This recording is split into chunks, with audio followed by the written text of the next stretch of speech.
আসসালামু আলাইকুম ভিউয়ার্স, আজ আমি নিয়ে এসেছি এমন একটি রেসিপি যা আমি ঘরে বানানোর পর সবাই মনে করেছে কোনো দামি রেস্টুরেন্টের খাবার। সেটাই আজকে আমি তৈরি করে দেখাবো আপনাদের।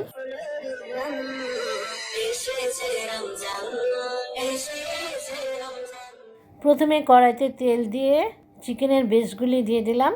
এটা ইচ্ছে মতো আপনারা টুকরা করতে পারেন। তারপর আদা রসুনের গুঁড়াটা দিয়েছি, জিরার ফাঁকি দিয়ে কালো গোলমরিচের গুঁড়া দিয়ে নিলাম। তারপরে এখন আমি এটা সামান্য একটু পানি দিব, পানি দিয়ে সিদ্ধ করে নেব। একটু লবণ দিয়ে নিলাম। তারপরে সিদ্ধ হতে হতে আমি প্রায় যখন হয়ে যাবে তখন আমি চিংড়ি কিমাটা দিয়ে দেব কুচি করে। চিংড়ি কিমা দিয়ে একটু নাড়াচাড়া করার পর এক কাপ পেঁয়াজ কুচি দিয়ে দিব, তারপর কাঁচামরিচ দিব। এটা আপনারা স্কিপ করতে পারেন ঝাল এড়িয়ে চলতে গেলে। আচ্ছা, তারপর আমি সয়া সস দিয়ে নিলাম আধা কাপ, তারপর টেস্টিং সল্ট দিয়েছি। এভাবে আমার পুরটা সম্পূর্ণ রেডি হয়ে গেল। এরপর আমি ডোটা বানিয়ে নেব। প্রথমে আমি 1.5 কাপ ময়দা নিয়েছি, লবণ দিয়েছি 1 চা চামচ, আর এখানে আমি 2টা ডিম দিব, কিন্তু আমি এখানে কোনো পানি দেব না। ডিমের যে পানিটা আছে সেটা দিয়ে এটা মথে নিব। এটা আমার মথে নেওয়া হয়ে গেল। এখন আমি 10-15 মিনিটের জন্য ঢেকে দেব। 15 মিনিট পর আমরা চলে আসলাম। এখন আমি এটাকে 4 ভাগ করে নিব।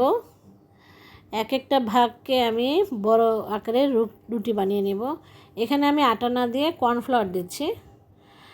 এখন আমাকে এটা দিয়ে রুটিটা বড় করে রুটি বেলতে হবে। বড় করে রুটি বেলে এটা আমি 4 ভাগ করে নেব। 4 ভাগ করে এক একটি ভাগ আবার পাতলা করে বেলে নিব, যেন একটু পাতলা এবং আর একটু লম্বা হয়। এরপর আমি পুরটা দিয়ে আমি ঢেকে দিচ্ছি। তারপর একটু গোল একটা আকার দিলাম। এখন আমি এটা বানিয়ে রেখে দেব। এটা এমনিও রাখতে পারেন, আবার আপনারা ফ্রিজেও রাখতে পারেন, আপনাদের ইচ্ছে। হ্যাঁ, তারপর আমি 10-15 মিনিট পর এটা এভাবে আমি গরম তেলের মধ্যে আমার স্ন্যাক্সগুলি ভেজে নেব আর উল্টে পাল্টে দেব। উল্টে পাল্টে দেওয়ার ফলে এটা কালারটা যখন ব্রাউন আকার ধারণ করবে তখন আমি এটা নামিয়ে নিব। তো তৈরি হয়ে গেল আমার মজাদার স্ন্যাক্স অন্থন। এটা আমি রেস্টুরেন্ট স্টাইলের তৈরি করে দেখালাম আপনাদের, এবং এটা যদি থাই স্যুপের সাথে পরিবেশন করা হয় তাহলে এটার টেস্টটা আরও বেড়ে যাবে। এখন আমি থাই স্যুপের সাথে এটা খেয়ে দেখছি কেমন হয়েছে। মাশাআল্লাহ, অনেক টেস্টি হয়েছে, মনে হচ্ছে কোনো রেস্টুরেন্টে বসে খাচ্ছি।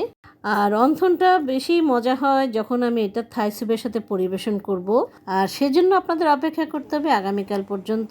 এভাবে আমি আজকে শেষ করলাম, আপনারা রিভিউ জানাবেন। তো আজকে এই পর্যন্তই। Thank you for your watching.